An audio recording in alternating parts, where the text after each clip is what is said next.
দেশের বাজারে আরেক দফা স্বর্ণ ও রূপার দাম বাড়ানোর সিদ্ধান্ত নিয়েছে বাংলাদেশ জুয়েলার্স অ্যাসোসিয়েশন বাজুস। এবার ভরিতে স্বর্ণের দাম ২,৭৪১ টাকা বাড়ানো হয়েছে।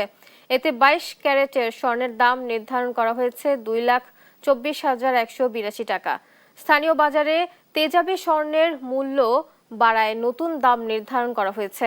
নতুন এ দাম আজ সকাল ১০টা থেকে কার্যকর করা হয়েছে। এছাড়া ২১ ক্যারেটের প্রতি ভরি স্বর্ণ ২,১৪,০৯৩ টাকা, ১৮ ক্যারেটের প্রতি ভরি ১,৮৩,৮৮৩ টাকা নির্ধারণ করা হয়েছে। রূপার দামও ভরিতে ১৭৫ টাকা বাড়িয়ে ২২ ক্যারেটের এক ভরি রূপা ৪,৭৮২ টাকায়, ২১ ক্যারেটের প্রতি ভরি ৪,৫৪৯ টাকা, ১৮ ক্যারেটের প্রতি ভরি ৩,৯৬০ টাকা নির্ধারণ করা হয়েছে।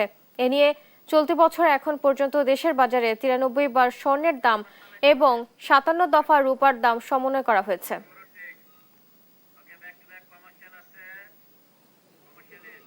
উদ্যোক্তা হবার স্বপ্ন পূরণে সবাই মিলে যায় খুশির মিছিলে।